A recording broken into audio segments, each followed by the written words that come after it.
Football is back, baby. I'm so excited. That was awesome. If you didn't love that, that was everything. This is why we hype up this sport. This is why we wait 6 months and all we talk about is football, football, football to be back because of moments and games like that.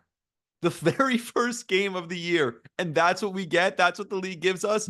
I mean, it's no wonder we love this sport. We keep coming back to it and we keep coming back to it more and more and more. I feel like a fat ass. I had to throw the extra large sweatshirt on or whatever this is after the game. I worked out before the game to make myself feel a little bit better about myself. I knew I was going to feel terrible about myself, but then it didn't matter. I feel like huge because I just sat there on the couch and I ate a ton.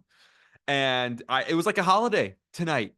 The amount that I was eating and just watching the game, just football being back and to be treated to a game like that, the very first game, I'm texting with Ravens fans. As you know, I used to work in Baltimore for the Ravens on the radio broadcast. And I'm texting with some of these Ravens fans like, yeah, we're first game back and it feels like a playoff game already. We got the heartbeat racing and all that. And I can only dream that my team will be competitive one day and I will care about the games enough, like a Ravens fan, like a Chiefs fan probably felt tonight. But for now, this is good enough. I don't care. I don't need my team to be great. This is the only sport that it's like that. I'm cool with red zone. I'm cool with, watching the primetime games and sitting on my couch, getting fat and just enjoying that because that was freaking awesome. That was incredible. The game comes down to a few plays at the end, but let's kick it off with, first of all, a 20-minute delay. How antsy were you during that delay? Because I was freaking antsy, just pacing. I had it timed out perfectly. I started cooking. I worked out at like 6:30, started cooking dinner at like 7:30, was ready to go, sitting on my couch, 8:05. And I'm like, what the hell's going on? There's no one there? There's no one there. What's going on?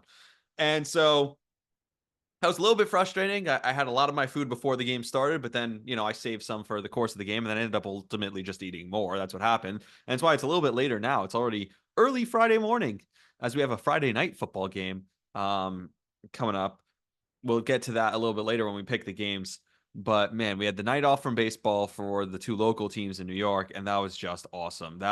So some of the storylines. First of all, you can't tell the story of this game without Xavier Worthy. I mean, as if everyone couldn't predict that the fastest guy on the field, the fastest guy ever in the NFL Combine, going to the Chiefs and going to play with Patrick Mahomes wasn't going to be extremely effective. Like, everyone said it, and now we got to see it. This guy, now I know, not every time is he going to be left wide open down the right sideline on a blown assignment. I don't know whose fault it was. Was it the corner? Was it the safety? Doesn't matter. Not every time is he going to be able to run that play that he ran in the end zone on the end around. I get it. But man, that guy is fast, and this is just another weapon for a team that, by the way, Rashee Rice, whenever that, suspension does come down, and a suspension should be coming, obviously it's terrible what he did. So again, I'm not going to say that, but until it comes down, he looks really good this year too. Now, Kelsey takes a minor step back, but you still have Noah Gray, who got paid today. I had him anytime touchdown. That was crushing because he almost got in there. I mean, this team is they do everything. The Chiefs do freaking everything on offense, and Patrick Mahomes is special. One of the more underrated plays of the game was when he catches his own pass, because if he doesn't catch it, it's an incomplete pass, and the Ravens have more time. And as you saw at the end, the Ravens needed every single second. Every second mattered. That was about 20 seconds that come off the clock, and we go to the 2-minute warning, and the clock stops there. Without that, I mean, that's huge. And by the way, don't forget, John Harbaugh, of course, uses 2 timeouts, jet-like timeouts, as someone mentioned to me on Twitter, shout out, that if he doesn't use them earlier in the third quarter or earlier in the second half, as it were, then they have those timeouts. They have more time down the stretch. Of course, the plays by Isaiah Likely, the throw to Bateman by Lamar, but ultimately 2 awful throws, god-awful throws by Lamar end up costing them at the end. And, you could talk about the play at the end. It came down to, you talk about a game of inches, and that throw at the end to the back of the end zone to Isaiah Likely, an incredible play by Lamar. And by the way, 2 plays in a row, somehow Chris Jones ends up on either a tight end or a running back blocking, which was ridiculous. Also, the Ravens, this is just a side point, the Ravens had every opportunity. They could have just ran the ball the whole game. And again, it was the same as the AFC Championship game. Once they got down, they're like, oh, we can't run the ball anymore. We went and got Derek freaking Henry so that we could run the ball, because we didn't run the ball enough in the AFC Championship game. So what did they do? Other than that 4th down, which was just, I mean, he gets hit in the backfield and he almost swiped at the guy, sidestepped and kept moving, got the first down. And that's the point. Why? Like, that's what Derrick Henry's made for. Now, I get it. You're down and the clock was working against you, but you get Derrick Henry so that you could run the ball. They went away from it too soon, I thought. Again, they went away from the run too soon. So definitely some stuff to clean up for the Ravens, a bunch of stuff. But those two missed throws from Lamar. I know the toe goes out of bounds, and immediately everyone's thinking KD and his foot being on the line. And I saw the Milwaukee Bucks are tweeting things too. I get it. And I think the U.S. Tennis Open was tweeting about it because they always have the shot on the line and all that stuff also. I get it. No, I get it. But the point is, it's just, it sucks that it comes down to that because of missed opportunities and missed wide open throws earlier in the game or earlier on that drive from Lamar Jackson. I'm just happy to have football back. So that's all. By the way, the Ravens offensive line, I mentioned the running back blocking Chris Jones on the last two plays of the game. The Ravens offensive line might be a problem this year. So you talk about the running game not really working, not being so effective. Well, Lamar was able to run the ball, but Derrick Henry not as effective. And a lot of it has to do with, he's getting hit immediately on some of these runs. So, you expect him, he's going to make some plays. I do expect that, but how much can you run the ball with this offensive line? I don't know. And Lamar running around there, back there, making plays, running away from the rush and then throwing downfield. I don't know how sustainable that is. By the way, I know we talked about this for like 3 weeks. We yelled and screamed about the kickoff. Guess what they did? They just kicked the ball out of the end zone every single time like they did last year. And guess what? It just came out to the 30 instead of the 25. So everyone who freaked out and made the huge deal about the kickoff rules and then, oh, it looks stupid. Oh, the new kickoff. Okay, you happy now? We can move on now, right? And the league that's like, oh, this is going to change the kickoff. We're going to have kick run backs and all this stuff. No, we didn't. It's just a touchback and it comes out to the 30 instead of the 25. We didn't have to change anything. We didn't have to do the whole hullabaloo. We didn't have to yell and scream about it if you didn't like it. All we had to do was say, okay, it's coming out to the 30 now instead of the 25. That's it, because that's what's happening. Everyone's just going to kick it out of the end zone, it looks like. So there's that part of it. Also, my bets. So let's get into this for a second, because there's a couple of things here, and one huge thing. My bet was this close to hitting. First of all, the Ravens were going to go for 2 if that touchdown counted. It was at exactly 50 points. The Ravens covered the 4.5. And if they go for 2 there and they miss it, then it ends with the Ravens plus 4.5. Well, it would have been plus 1. And the 2-point conversion missed would have meant that it hit exactly under 50.5 at 50 points. So I was right there. And that's how gambling is. That's how you lose bets all the time, because you're always right there. But that would have been literally right there, had that bet, had it won, but unfortunately, it wasn't the case. Now, what's interesting, though, is earlier in the game, all I really needed was for Justin Tucker to hit a kick. And all of a sudden, that bet cashes easy. But he couldn't hit the kick. And this is now going back a while. Justin Tucker is not as good as he's been from distance. This is going back for a while now that from 50 yards, he hasn't been really good. And so, Isaiah Likely was awesome, and it's good to see that. And so, but Mark Andrews, again, another guy, didn't look like himself. And Justin Tucker just did not look like himself in this game. And it hasn't, if you look back to last year, again, he hits the easy ones, but on longer kicks, this has been the case for him for a while, where he hasn't been hitting these longer kicks. Another thing, by the way, they kept talking about Lamar's weight. Oh, he looks so much better. Oh, come on, Mike. He looks so much better. Look at him running around out there. He looks so much lighter. It's great. You're acting like this guy was fat. Like I saw the meme though. It was like how they think Lamar looked last year. It was like that fat football player. It's like Lamar was in great shape last year too. Let's not act like he was in bad shape last year. He was in incredible shape. And it didn't like, it just happens to be he might be in better shape now, and good for him, good for Lamar. But like, let's not act like he was in terrible shape and he couldn't move last year. He was moving great. So that's just another thing about the and just another thing from the game as you're watching the game, just some takeaways. Now we get into football this coming week, because Sunday football again. And then we'll get into some of the baseball stuff that I have for you, because I do have a little bit of baseball. I said baseball season's over, and it is true. Baseball season ends the day football starts, pretty much, especially if the local teams are out of it and playing poorly. But let's go and let's talk about some of the games coming up this week. I want to see if I have any other notes. I don't really see anything. So let's talk about the games coming up this week. Let's start with the Friday night game. As you're listening to this, it's Friday night. It starts with Green Bay and Brazil and all the stuff going on with this game. Um, Philly's favored. It's officially a home game for Philly. Sucks they lose a home game, -2.5. I like Green Bay to cover that. I think there is some disarray in Philly. It's a new offense. All the rumors we heard from last year are true. It's going to take some adjustments with Fletcher Cox gone and obviously Jason Kelce gone, just out of the locker room perspective. So I do like what we saw from Green Bay. They ended the season hot. I don't know if this is necessarily an indicator of how the season goes for these two teams, but I like Green Bay +2.5. We go to Sunday and 1 o'clock on Sunday. And by the way, I'm going to have 3 picks at the end. And this is how I decided to do it this year. A little bit different. I'll give you like who I like on the spread, but at the end of the day, I'm just going to tell you at the end, I'm going to have actual concrete picks that you can follow because I don't want to just, tell you that these are all my picks and have 1,000 picks out there. I want to have concrete picks. I'm 0 for 1 on the season. Like I said, Justin Tucker hits a field goal earlier in the game. That wasn't like a terrible field goal for a Justin Tucker range. And that's something you have to think about. If you're a Ravens fan, I used to think, wow, we pretty much get over the 50. We're in Tucker's range. Like it changes games. It changes playoff games, changes the way they're played. And right now, I forgot I saw the stat. He's like 11 for his last 22 beyond 50 yards. So he's basically again, still great. They're still going to attempt them, but he's not this automatic weapon from 50 plus. And I know 50 plus is long, but a lot of the kickers in the league can hit 50 plus at a higher clip now. And he was hitting them at 100% clip at one point, or at least what felt like 100%. Now he's down to 50.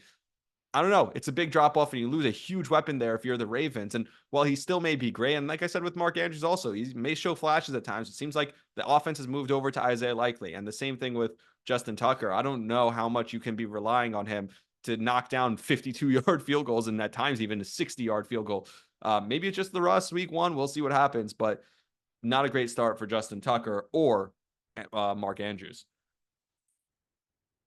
But like I said, field goal away from hitting that bet, but 0 for 1 on my bets on the year. So let's go to, and I keep dropping things. So I go to the Tennessee at Chicago game, the first Sunday 1 o'clock game. Chicago's -3.5. I like Tennessee to cover. I don't love Tennessee this year, but I think the first couple of games they'll play hard, new coach, all that stuff. And Chicago, rookie quarterback, home star, lots of pressure on him. First game of the year. I think he's going to be good eventually. I don't know if in his first start he's going to win by more than a field goal. So I like Tennessee at +3.5. Pittsburgh is at Atlanta, and I think Atlanta gets hot from the start. I think Pittsburgh's not that great a team. I don't like Russell Wilson. If he does start this game, which there's rumors now he's already hurt, so who knows what happens. -3.5 for Atlanta. I think Atlanta's going to be really good with Kirk Cousins this year. Oh, but he's a 36-year-old quarterback coming off an Achilles. Well, I'm rooting for a 39-year-old quarterback coming off an Achilles. I better hope a 36-year-old can do it. Rodgers might even be 40 already. I like Atlanta -3.5. Miami is home for Jacksonville. Jacksonville at Miami, also a 3.5-point spread, and I like Miami in this game to win by more than 3 points also. I told you I love Jacksonville this year. I'm a huge Jacksonville guy. But come on, first week, we know how it is. It's still hot outside. It's definitely hot down in Miami. They're going to come out, throw the ball to Waddle, throw the ball to Tyreek. Everyone's going to be running all over the place. They're going to have some new tricks up their sleeves that the league is not going to be ready for yet. Early season Miami, at home, easy bet. I love it. -3.5. I like the Dolphins in this game. Cincinnati is at home against New England, -8.5. This is the biggest spread of the week, 8.5. And if you've watched or listened to me for the last 3-4 years, I've talked about how I don't love huge spreads. This number is big, but New England's that bad. Cincinnati's that good. I think Jamar Chase plays. It's at home. New England on the road. I like Cincinnati -8.5. I think they win by 10 points at least in this game. Houston is at Indianapolis. It's +2.5 for Indianapolis, so -2.5 for Houston. I like Houston to win. I told you I'm not huge. I don't think Houston's going to have as great of a year this year, but come on, they'll win by a field goal. Even though it's on the road, I think they'll win by a field goal, so 2.5, I like the number there.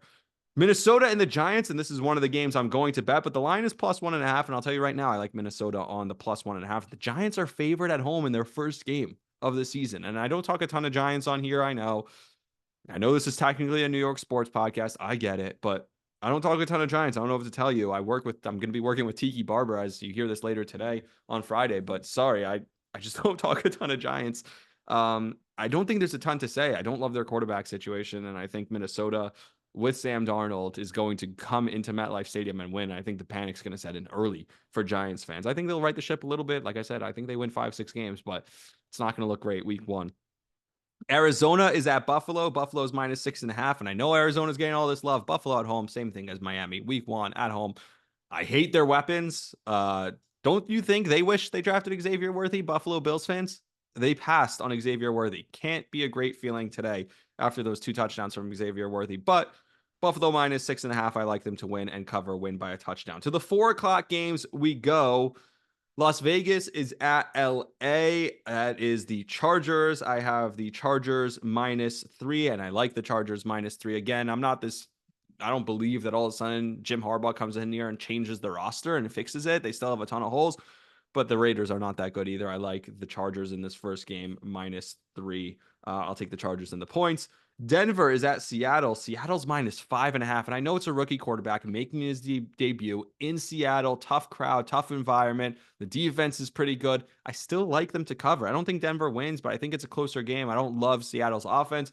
I don't think their defense is as good. And I really think Bo Nix is going to have a solid season. I'm starting to change my thoughts. I would have them 4 or 5 wins. I think they can get closer to 7 or 8 wins actually, because I really like Bo Nix. Maybe I'm just hoping because I drafted him in one of my fantasy teams, like 2 quarterback deep, 12 team, 2 quarterback leagues. That's where I have him, but I'd love Bo Nix to have a great year. I have Denver +5.5 in that game. Cleveland is -2.5 at home against Dallas. I think that's the Tom Brady game actually. If I'm not mistaken, and Dallas at Cleveland -2.5. I think that's an easy win for Dallas rather. I think they win and they cover the 2.5 and they definitely win that game. So I don't know I don't love that. I don't understand it. Cleveland has one of the best defenses, but I don't trust their offense. And I think Dallas is going to be one of the best teams in the league. You've heard me talk about it. And Tampa is at home against Washington -3.5. I think Jaden Daniels also 3.5. I think they keep it to 3. So it's tight. I think Washington can win this game, but I think Washington does cover. To Sunday Night Football we go. The Rams are at Detroit. Detroit is -4.5. I love the Rams in this game. I like the Rams to cover the 4.5. I think the Rams can win. By the way, do you know that Matthew Stafford and Jared Goff were traded for each other? And while Stafford won the Super Bowl in his very first year in LA, Goff has really been better lately. They went all the way to the NFC Championship game, and now they're one of the favorites. We know! We can say it 1,000 times over again. Jesus Christ. By the way, Matthew Stafford also went to school with Clayton Kershaw. Did you know that too? Yes, we've heard it 1,000 times. We get it. They've been traded for each other. We're going to hear it 1,000 more times from Tirico and Collinsworth on Sunday. They already wet the beak with that, talking about it over and over again every time they ran the promos. But I'm happy. I'm excited to see Carrie Underwood and waiting all day for Sunday. That's when it's going to feel like it's back. By the way, I have this take about football. So tonight is great. It's a holiday. Almost felt like a playoff game because of the 2 teams. It's awesome. Sunday's the first Sunday of games. You sit down on the couch, you're getting back into it. It's almost like you need to relearn it because you have Red Zone and how you like watching Red Zone. You watch your own team, all that stuff again. Then it's Monday Night Football. So the first Monday night of the year for me, again, it's the home opener or the season opener for the Jets. Then Thursday Night Football. It's the first actual Thursday Night Football game of the year where you're going to have Al Michaels back on, and it's going to be on Amazon Prime. The first real the football season really starts. The first real day of football is Sunday, the second week of the season. Week 2, Sunday. When you sit down at 1 o'clock, you're in your groove already. You got the practice from last week. You get going. You already have your routine. You already have what you're used to and everything going on. You got the multiple TV setup. And 1 o'clock on Sunday, you just watch football for 11 hours straight for the first time. And it doesn't feel special. It's not new. You're not getting used to it. That's when the season really starts. Week 2, Sunday. So this is all fun. I'm really enjoying this first part of the season, but Sunday, week 2, I can't wait for that to come. So we'll get to that a little bit later. I don't know how I got off on that side tangent.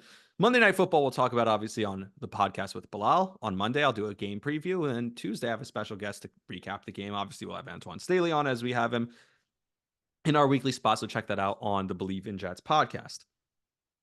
But for this game, Detroit, I like them to cover. So for this week, my bets, and here are my 3 bets. So I gave you all the games. I gave you all the sides that I like. Again, Green Bay none of this is on the money line, or some of them I do like the money line, but this is all against the spread. I like Green Bay, Tennessee, Atlanta, Miami, Cincinnati, Houston, Minnesota, Buffalo, LA, the Chargers, Denver, Dallas, Washington, and LA, the Rams. But my 3 picks for the game will start with one from each window. So that's how I'm going to do it. And I don't know if this is how I'm going to do it going forward, but we'll start with one bet from each window. In the 1 o'clock hour, I have Minnesota money line parlayed with the Giants under team total under 20.5 points at plus 125. Like it. I love it. I love this bet. This is where all my bets are going to be in this range, kind of plus 100 ish. Not crazy juice, but this is the Rami play, right? Giants team total under 20.5 points. That's a ton of points for the Giants. And I know Minnesota's defense is not great. It's not as bad as it was the last time the Giants faced them in that playoff game. They're not that bad. I think Minnesota is going to be good, at least good enough to beat the Giants. I really don't like the Giants quarterback situation. I like Minnesota to come into MetLife Stadium. Sam Darnold will get away, get rid of the boogeyman, get rid of the ghosts of the past that he's had in MetLife Stadium. And I like Sam Darnold and the Vikings to win against the Giants, and the Giants to be held under 21 points, under 3 touchdowns. So under 20.5, and Minnesota money line parlayed at plus 125. I love that bet. In the late window, here's my bet for the late window. I have in the Dallas and Cleveland game, and this is just a straight up bet. Dallas money line is plus 118. You're going to get CeeDee Lamb and Dak Prescott going into Cleveland at that juice. I love it. Plus 118 on the money line for those guys. I don't like it. I love it. I'd make that bet. The spread is 2.5. So if you think it's going to be within a field goal anyway, I think Dallas has a real shot at winning that game. I love this bet. Dallas plus 118. If you're going to bet the spread, you might as well get the juice and bet the money line in that game, if you ask me. And then Detroit and the Rams on Sunday Night Football in Detroit. So the late game bet. I do like the Rams in this game. I think they can win it. I don't know if they will, but I think they can win it. 4.5 is a good number for me also, but why don't you tease that line to 6.5? If you get that line to 6.5 and you parlay it with over 47.5 points in the game, indoors, dome, high flying offenses, not a ton of defense in this game. The line for the game points total is 52.5. So you're buying yourself 5 whole points down to 47.5. I love it. 48 points to be scored in the game. You saw how quickly and easy points were getting scored early in this game. Total ended up being 47, but it easily could have been over 50, as you saw at the end of that game. So the Rams and Detroit, I like the Rams plus 6.5 parlayed with the over 47.5 in this game. By the way, I hate rooting for unders. Rooting for an under tonight was dreadful. So over 47.5 in the game. I love it. Plus 128 if you parlay those two on FanDuel. So again, Dallas money line plus 118. Minnesota money line parlayed with the Giants team total under 20.5 at plus 125. And then the Rams at Detroit. I like the Rams plus 6.5 parlayed with the over 47.5 at plus 128. Those are my 3 picks. They'll go in the pick, slip, I guess. And we'll update that as the season goes on. So far, I'm 0-1, which sucks, but hey, it happens. I did get the DraftKings boost, which had either Derrick Henry or Travis Kelce to score, and that cashed almost immediately as Derrick Henry did score right away. I did have a Noah Gray touchdown, and he was ever so close. If he just rolled on the ground 2 more feet, he would have had a touchdown. So that sucks. A quick baseball point, a couple of points. The Mets, and this is something so interesting about the Mets. The Mets win a game. They looked awesome, or the Mets didn't win a game. They didn't play. They were idle. I'm exhausted if you can't tell. But the Mets didn't play, and yet they get helped out from everyone else. The Mets get help from Arizona. They lost. San Diego lost, and Atlanta lost. And San Diego lost in dramatic fashion down to the final out in San Diego, up 3-0. And the Detroit Tigers hit a grand slam to take the lead 4-3 in the top of the 9th with 2 outs. And that is how the Padres lose. So a great day for the Mets.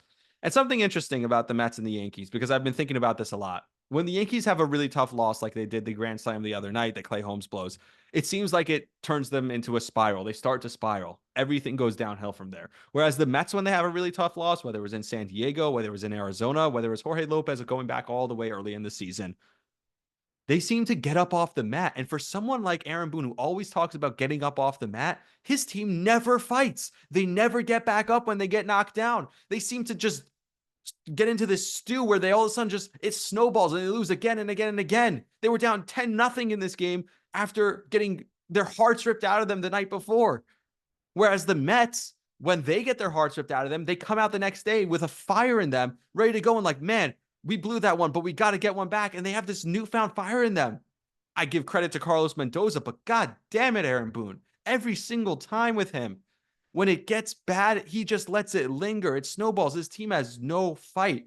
They lack all resilience. And that's the story of the Mets season is resilience. And the Yankees, it's the exact opposite. Only 4 games separate these two teams now. So for all the talk early in the year about how great the Yankees are and how terrible the Mets were, can you imagine we're now at a point where only 4 games separate these two teams? And the team that has showed me way more is the Mets. If I had to put a bet today, which team goes further, and I know the Yankees are in a more secure playoff position, that's the only reason why I wouldn't make this bet, is because the Yankees are almost guaranteed to get in no matter what happens. The Mets still, like I said, got help today, but I'm not so sure they can make it.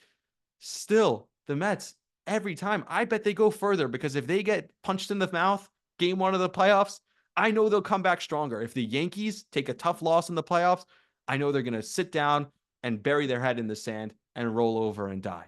That's it. And it's a testament to Carlos Mendoza, but it's a real indictment on Aaron Boone. Now, last thing, I love Francisco Lindor when I say this. I've been talking about Lindor as a great baseball player always, and I really, really respect and love Francisco Lindor. And I have to say that at the beginning because people get so offended that people think you're disrespecting Francisco Lindor. I'm not when I say this. He's not the MVP. If you look at his numbers, they're really good.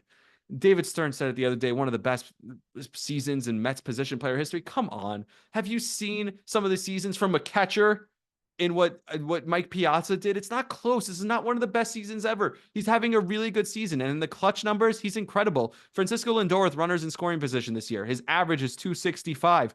Otani's average is 217. Lindor much higher than him. His average in high leverage spots, Francisco Lindor, something we complain a ton about Pete Alonso about. Lindor is a 291 average in high leverage spots. By the way, Otani's only 247. OPS in high leverage spots. Lindor's 844 OPS in high leverage spots. Otani is only 799. And obviously, Lindor plays defense. I get all that. But the numbers are not close. We're talking about a guy who's going to be 50-50 with Otani. It's just not particularly close. Lindor's an awesome player. And the last thing about him, he's carried this team. He deserves all the accolades. He deserves all the love from the Mets fans. He deserves to be talked about in the conversation, but he's not close to the MVP. And here's the main reason why. Sure, the numbers are close, even if you want to make that case. Even if you look at Lindor's numbers and you say, man, his numbers, yeah, maybe they're not historically great numbers, but if you look at the rest of the league, what he's doing this year is fantastic, and he plays great defense at shortstop, and how good he's been in high leverage situations like I talked about. If you look at all that and say Lindor is deserving of an MVP, the last thing is you cannot start the season 6 weeks late and expect to be the MVP.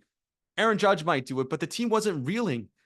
Francisco Lindor, your team needed you the first 6 weeks. If you win some of those games, if you win 3 of those games, if this season comes down to 3 games at the end, or the Mets fall a game short of the playoffs, you don't think Francisco Lindor playing decent baseball, at least mediocre baseball, the first 6 weeks of the season would have helped them at least win a game or 2 more? Now you could talk about the bullpen, you could talk about Jorge Lopez, and you could talk about Edwin Diaz blowing games and the suspensions and all the different things that went wrong for the Mets early in the year. But if Lindor was just average at best to start the season for 6 weeks, the Mets wouldn't be in this hole right now. And so as much as it's awesome what he's done and carried them from the 6-week middle of May, end of May, June on, it's awesome what Lindor has done for the Mets. It's incredible. And he may carry them to the playoffs. But if they fall 1 game short, I'm not blaming Lindor, but it kind of frustrates you that a guy he should be forgiven because he's carried this team for sure, and he's been the leader on and off the field. I get it.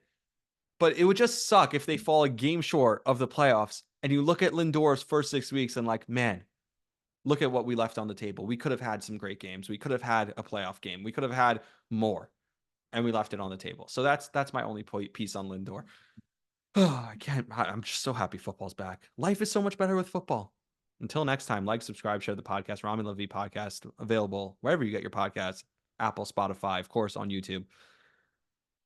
Buy the hats. Link in the bio. Link in the description below. Or if you're listening to this, also link in the description. Huga House. Use code Rami RAMI for 15% off your first order. Until next time, love you guys. Appreciate you for listening. See ya.